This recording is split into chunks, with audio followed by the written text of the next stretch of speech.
ശ്രീമതി അഞ്ജു, ഇവിടെ Hema committee report, Hema committee തന്നെ രൂപീകരിക്കാനിടയായ സാഹചര്യം നമുക്കെല്ലാവർക്കും അറിയാവുന്നതാണ്, ഒരു നടി ആക്രമിക്കപ്പെട്ടതിൻ്റെ പശ്ചാത്തലത്തിൽ. പക്ഷേ ഹേമ കമ്മിറ്റി റിപ്പോർട്ട് തന്നെ അതിലേറെ ഗുരുതരമായ കാര്യങ്ങളായിരുന്നു പറഞ്ഞത്. കാരണം ഒരു നടിയല്ല ഇത്തരം പീഡനങ്ങൾക്കിരയാകുന്നത്, നിരവധി പേരാണ്.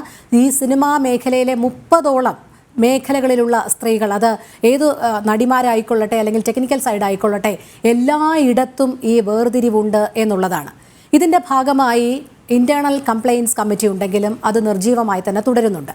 WCC ആദ്യഘട്ടത്തിൽ രൂപീകൃതമായി എങ്കിൽ പോലും ഇതിൽ പല അംഗങ്ങളും പിന്നീട് അതിൽ നിന്ന് പിന്മാറുകയും കൃത്യമായൊരു ഇടപെടലോ നടപടിയോ ഒന്നും ഇവരുടെ ഭാഗത്തു നിന്ന് അല്ലെങ്കിൽ ഒരു ഫോളോ അപ്പ് ഉണ്ടാകുന്ന രീതി കാണുന്നതേയില്ല.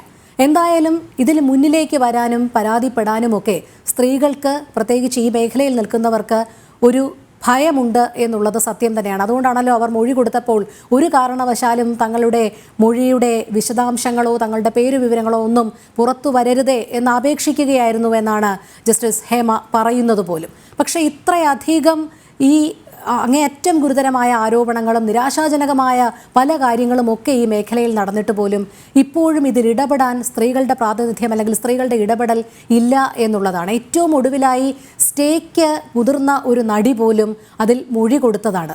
തൻ്റെ മൊഴിയുടെ വിശദാംശങ്ങൾ ഏതു രീതിയിൽ പുറത്തു വരുമെന്നറിയില്ല എന്നുള്ള ആശങ്കയെന്നാണ് അവർ പങ്കുവയ്ക്കുന്നത് മാധ്യമങ്ങളോട്. പക്ഷേ അവർക്ക് പോലും ഭയമാണ് ഇത് പുറത്തു വരുന്നത് എന്നുള്ളതാണ്. ഈ സ്ത്രീകൾ, ഈ ഇരകൾ ഇപ്പോഴും ആരെയാണ് ഈ ഭയപ്പെടുന്നത്?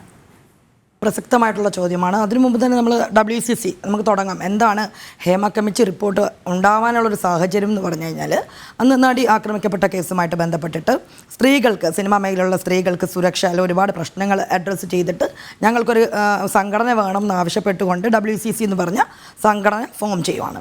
എന്നിട്ട് ആ സംഘടനയിലെ പ്രവർത്തകർ ആവശ്യപ്പെട്ടനുസരിച്ചിട്ടാണ് മുഖ്യമന്ത്രിയെ പോയി കാണുകയും ഒക്കെ ചെയ്തു. നമ്മളതെല്ലാം വലിയ മീഡിയാസ് വലിയ ഹൈപ്പൊക്കെ കൊടുത്തു, നമ്മൾ കണ്ടു, ശരിയാണ്.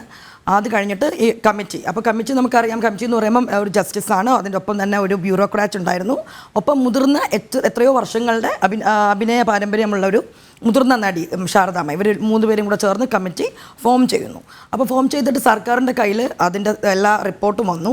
അന്നത്തെ സിനിമാ മന്ത്രി അദ്ദേഹം അത് വായിച്ചിട്ടില്ല എന്ന് പറയുന്നു. അപ്പോൾ ഇങ്ങനെ കുറേ ഗുരുതരമായിട്ടുള്ള പ്രശ്നങ്ങളുണ്ട്. അതോടൊപ്പം തന്നെ നമ്മൾ അഡ്രസ്സ് ചെയ്യപ്പെടേണ്ടതായിട്ടുള്ള ഏറ്റവും വലിയൊരു വിഷയം എന്താണെന്ന് വെച്ച് കഴിഞ്ഞാൽ, WCC ഫോം ചെയ്തു. ഈ WCC പോലും പല പ്രാവശ്യം കാണിച്ചിട്ടുള്ള, അവർക്ക് ഒരു കൃത്യമായ നിലപാട് സ്ത്രീകൾക്ക് വേണ്ടി, സ്ത്രീ പക്ഷത്തിന് വേണ്ടി നിൽക്കുന്നു എന്ന് പറഞ്ഞിട്ടാണ്. അതായത് സിനിമാ മേഖലയിൽ തന്നെയുള്ള എല്ലാവരെയും, ആക്ടിങ് മാത്രമല്ല, സിനിമയിലുള്ള ക്യാമറയ്ക്ക് മുന്നിലും പിന്നിലും ഒക്കെ പ്രവർത്തിക്കുന്ന എല്ലാ സ്ത്രീകൾക്കും വേണ്ടി ഉള്ള ഒരു സംഘടന എന്ന് പറഞ്ഞിട്ട് തുടങ്ങിയ ഒരു സംഘടന. പക്ഷെ പലപ്പോഴും ആ സംഘടനയുടെ പ്രവൃത്തി നമ്മൾ നോക്കിക്കഴിയുമ്പോൾ എന്തുകൊണ്ടായിരിക്കും ഈ ഒരു സംഘടനയോട് ജനങ്ങൾക്ക്, ഞാൻ ചെക്ക് ചെയ്യുന്നൊരു കാര്യമുണ്ട്, ഈ ഒരു വിഷയം വന്നപ്പോൾ പോലും ഹേമ കമ്മിറ്റി റിപ്പോർട്ട് വന്നു കഴിഞ്ഞിട്ട് പൊതുജനം ഈ ഒരു WCCയോനെ ശരിക്കും അവരെ ഒരു ഇരട്ടത്താപ്പുള്ള ഒരു സംഘടന ആ രീതിയിലാണ് കാണുന്നത്. അതിന് വ്യക്തമായിട്ടുള്ള കാരണങ്ങളുണ്ട് കേട്ടോ. കാരണം അതിൻ്റെ മുന്നിൽ നിന്ന ആൾക്കാരെല്ലാവരും പലപ്പോഴും അവർ കാണിച്ചിട്ടുള്ളത്, അവർക്കൊക്കെ ഒരു വ്യക്തമായിട്ടൊരു പൊളിറ്റിക്സ് ഉണ്ട്. അത് ആ രീതിയിലൊരു പൊളിറ്റിക്കൽ ഇതിൽ തുടങ്ങിയ ഒരു സംഘടന കൂടെ തന്നെയാണത്.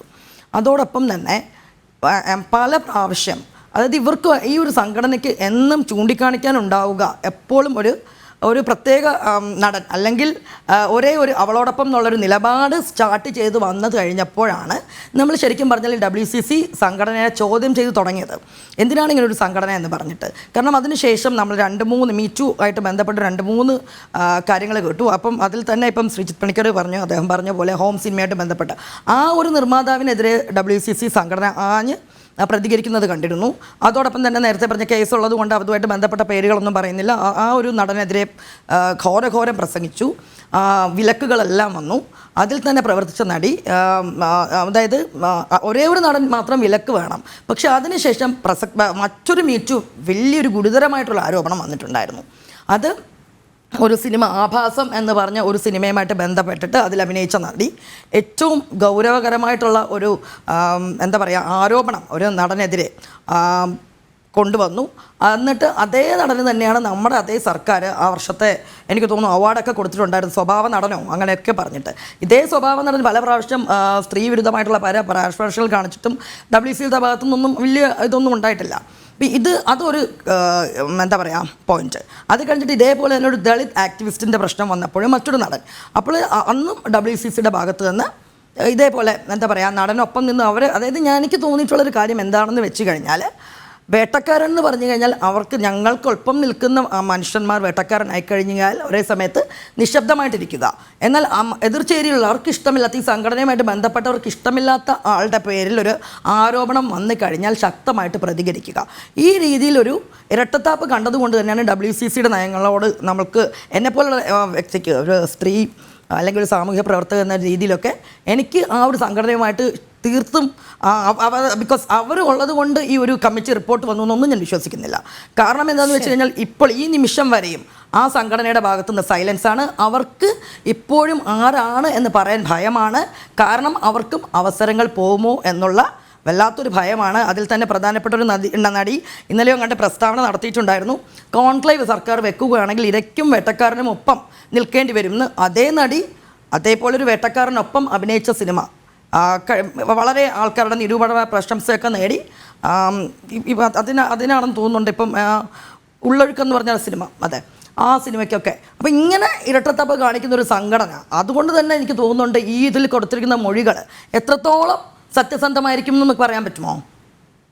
അതായത് ഹേമ കമ്മിറ്റിക്ക് മുൻപാകെ നൽകിയിരിക്കുന്ന മൊഴികളിൽ പലതും വ്യക്തി താല്പര്യങ്ങൾക്ക് അനുസൃതമായിരിക്കും എന്നാണ് താങ്കൾ പറഞ്ഞു വെക്കുന്നത്. തീർച്ചയായും അതിന് ചാൻസ് ഉണ്ടെന്നാണ് പറയുന്നത്. മുഴുവനുമല്ല, അതിൽ അഡ്രസ് ചെയ്യപ്പെടേണ്ട സെക്ഷൽ എക്സ്പ്ലോയിറ്റേഷൻ മാത്രമല്ല, അതിൽ അഡ്രസ് ചെയ്യപ്പെടേണ്ട ഒരുപാട് കാര്യങ്ങളുണ്ട്. പക്ഷേ അവിടെയല്ലേ ഒരു തുടരന്വേഷണത്തിന്റെ പ്രസക്തി. അതിൽ മറ്റൊരു പോയിന്റ് ഉള്ള എന്താണെന്ന് വെച്ച് കഴിഞ്ഞാൽ വിമൻ ആൻഡ് ഗേൾസ് എന്ന് പറഞ്ഞൊരു പോയിന്റ് ഉണ്ട്. അപ്പോൾ ഗേൾസ് എന്ന് പറയുമ്പോൾ തന്നെ അവിടെ ഒരു 80 അതിന് താഴേക്കുള്ള അവർക്കൊക്കെ ചൂഷണം നേരിട്ടു. അപ്പോൾ അങ്ങനത്തെ കാര്യങ്ങളിലൊക്കെ സർക്കാരിന് തീർച്ചയായിട്ടും സ്വമേധയാ കേസെടുക്കാനുള്ള വകുപ്പുകളുണ്ട്. അപ്പോൾ തന്നെയും ശരി.